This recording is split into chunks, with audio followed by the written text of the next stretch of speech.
اللہ مولانا العظیم۔ اے ایمان والو، یاد کرو اللہ کو یاد کرنا بہت زیادہ، اور پاکی بیان کرو اسی اللہ کی صبح اور شام۔ وہی اللہ ہے جو رحمتیں بھیجتا ہے تم پر، اور اس کے فرشتے رحمت کی دعا کرتے ہیں تاکہ نکالے تم کو اندھیروں سے روشنی کی طرف، اور ہے وہ اللہ ایمان والوں پر بڑا رحم کرنے والا۔ ان ایمان والوں کا تحفہ جس دن وہ اس اللہ سے ملاقات کریں گے سلام ہوگا، اور تیار کر رکھا اللہ نے ان کے لیے عزت والا اجر و ثواب۔ سورہ الاحزاب کی آیت نمبر 41 سے آیت نمبر 44 تک آپ حضرات کے سامنے پڑھا اور ترجمہ کیا ہے۔ اس میں اللہ تبارک و تعالی نے ان لوگوں کا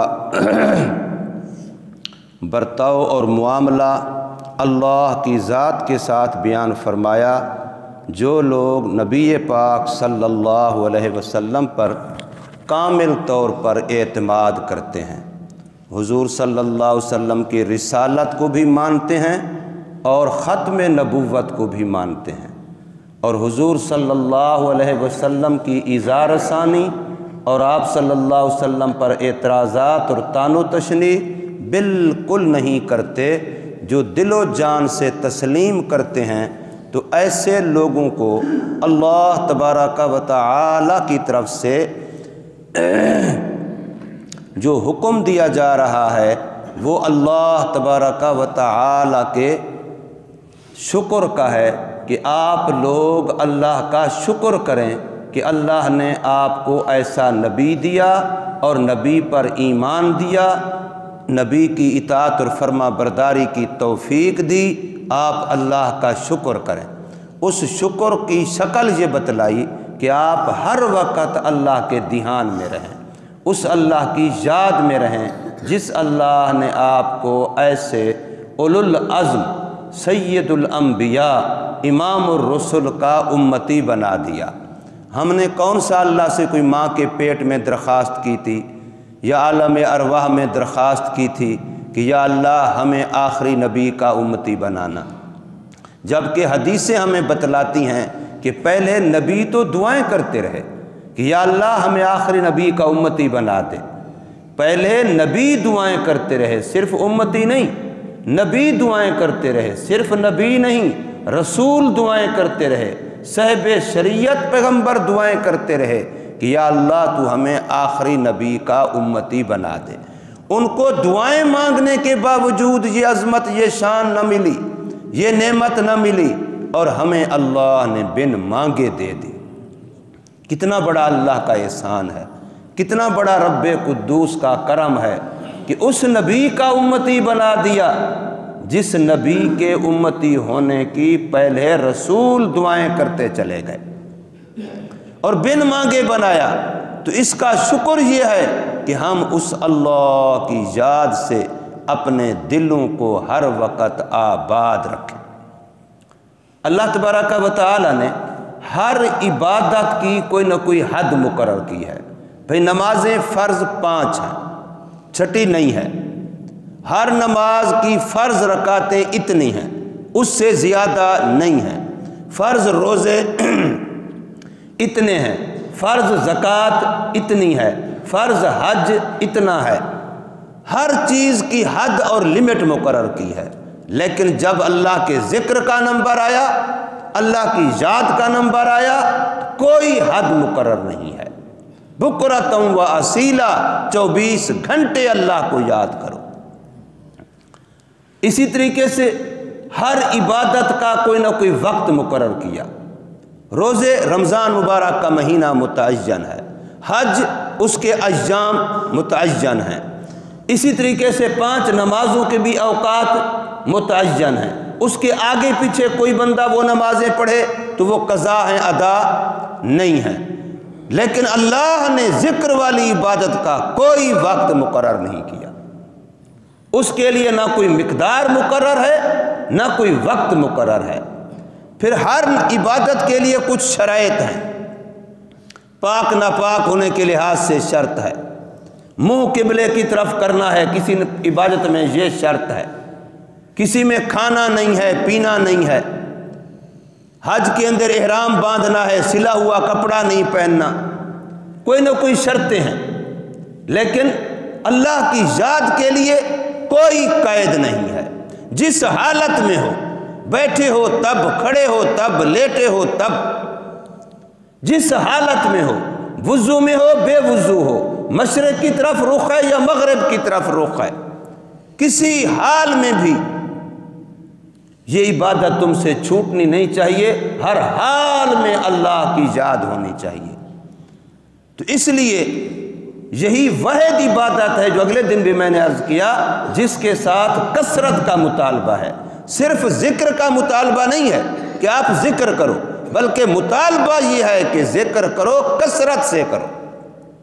نماز کے ساتھ کثرت کا لفظ کہیں نہیں ہے، زکوٰۃ کے ساتھ نہیں ہے، صدقے خیرات کے ساتھ نہیں ہے، روزوں کے ساتھ نہیں ہے۔ اگر کثرت کا لفظ قرآن مجید میں بار بار آتا ہے تو وہ ذکر کے بارے میں آتا ہے۔ کیوں؟ اس لیے کہ ذکر تمام عبادات کی روح ہے۔ نماز کے اندر اگر اللہ کی یاد نہیں ہے تو نماز کی شکل نماز نہیں ہے، روزے کے اندر اللہ کی یاد نہیں ہے تو منہ بند کرنا ہے، بھوکا پیاسا رہنا ہے، روزے کے روح نہیں ہے۔ جیسے بغیر روح کے ڈیڈ باڈی ہے، میت ہے، مردہ ہے، کوئی بھی نیک عمل جتنا ہی اچھے سے اچھا آپ کریں، لیکن اللہ کی یاد اگر نہیں ہے تو سمجھو اس عمل میں وہ روح نہیں ہے۔ اس لیے ذکر اللہ کا بندہ 24 گھنٹے مکلف ہے، ہر حال میں مکلف ہے، اور اس کی کوئی لمٹ اور حد اور مقدار مقرر نہیں کی۔ اس کے لیے تقاضا یہ ہے کہ جتنا تو نے کیا ہے ابھی اس کو تھوڑا سمجھ، اس سے بھی زیادہ تیرے سے تقاضا ہے۔ تو یہ اللہ تبارک و تعالیٰ کا شکر ہے، اور جب بندہ شاکر ہو جاتا ہے تو پھر رب بڑا قدردان ہے۔ اللہ کی ذات بڑی قدردان ہے۔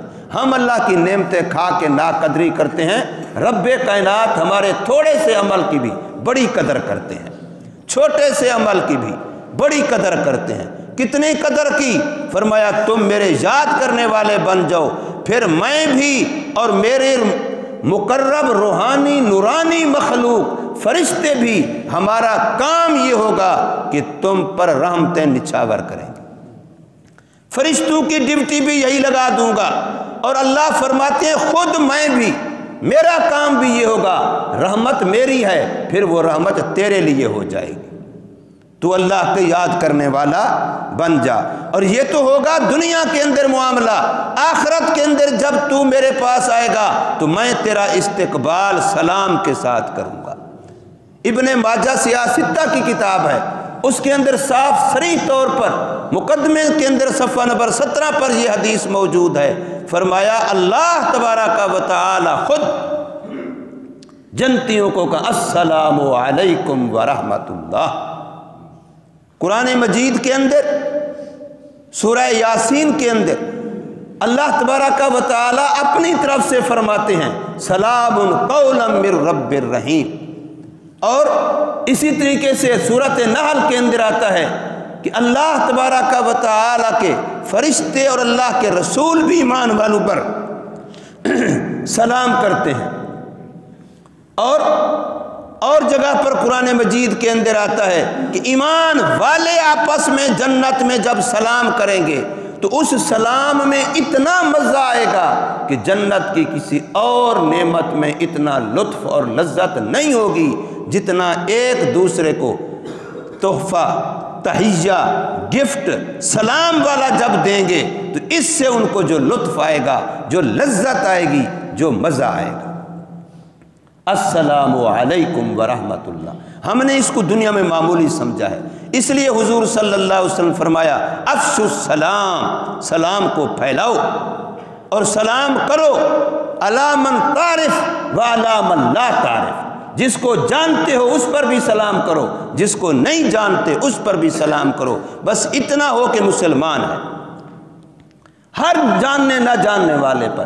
مشہور واقعہ صحابہ کرام کا، یوں چلتے ہوئے اگر درمیان میں درخت آ گیا، ایک ادھر سے ہوا ایک ادھر سے، پھر ملے ہیں تو پھر کہا السلام علیکم ورحمۃ اللہ، اتنا سلام کو پھیلاؤ۔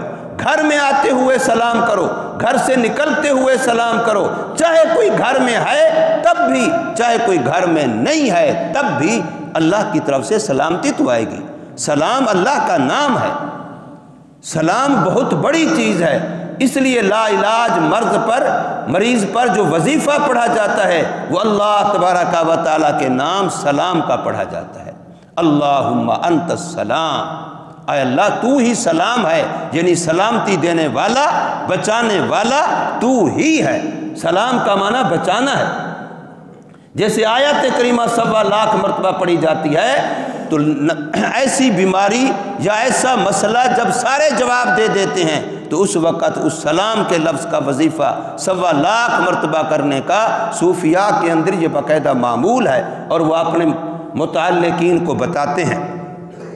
تو یہاں فرمایا یا ایھا الذین آمنوا، اے ایمان والو، اذکروا اللہ ذکرا کثیرا، اللہ کو یاد کرو، یاد کرنا بہت زیادہ، وسبحوہ بکرۃ واصیلا، اور اسی کی پاکی اور تسبیح بیان کرو صبح اور شام۔ مقصود صبح شام سے چاروں اوقات میں ہے، جیسے ہم بولتے ہیں مشرق سے مغرب تک، مطلب ہوتا ہے پوری دنیا، تو اسی طریقے سے مطلب صبح و شام کا ہر وقت ہے۔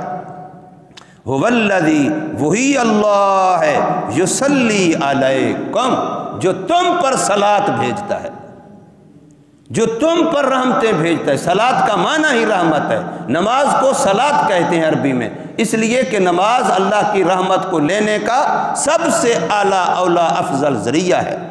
تو فرمایا ذکر اللہ بھی ایسا عمل ہے کہ جس کی وجہ سے اللہ خود بندے پر رحمتیں بھیجتا ہے۔ الذی یصلی علیکم، رحمتیں بھیجتا ہے وہ تم پر، وملائکتہ، اور اس کے فرشتے بھی تم پر رحمتوں کی دعائیں کرتے ہیں۔ لیخرجکم من الظلمات، تاکہ نکالے وہ تم کو اندھیروں سے، گناہوں کا اندھیرا، بدعات اور خرافات اور رواجات کا اندھیرا، ان سے نکالے، الی النور، روشنی کی طرف، نور ایمان، نور ہدایت، نور تقوی، اس کی طرف اللہ پاک نکالے۔ وکان بالمؤمنین رحیما، اور اللہ ایمان والوں پر بڑا مہربان ہے۔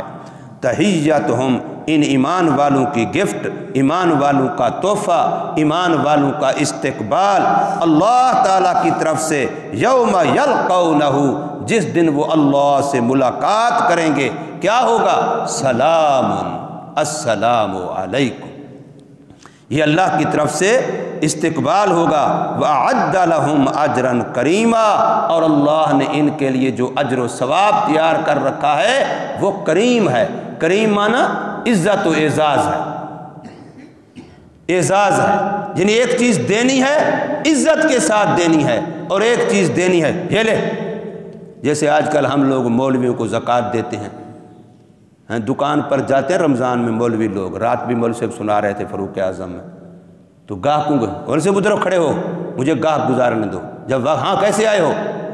مدرسے کے لیے زکوٰۃ لینی ہے، اور پھر الٹے ہاتھ سے یوں کر کے دے دے گا، یعنی یہ نہیں سمجھتے کہ یہ میرا فریضہ ہے، میں نے پہنچانا تھا، میں تو شکر کروں لینے کے لیے یہاں آ گئے، ورنہ تو زکوٰۃ میرے اوپر فرض ہے، میں نے اپنے مال کی زکوٰۃ دینی ہے، مستحق بھی میں نے تلاش کرنا تھا، اور اس کو مالک بھی میں نے بنانا تھا، وہاں تک میں نے پہنچانی تھی۔ یہ تو اللہ ان کا بھلا کرے کہ میرا کام آسان کر دیا کہ مجھے جانا نہیں پڑا، مستحق تلاش نہیں کرنا پڑا، اتنے بڑے مدرسے والا جس کو میں جانتا ہوں وہ میرے پاس آیا ہے، تو پھر تو مجھے خوشی خوشی دینا چاہیے، اس کا احسان ماننا چاہیے۔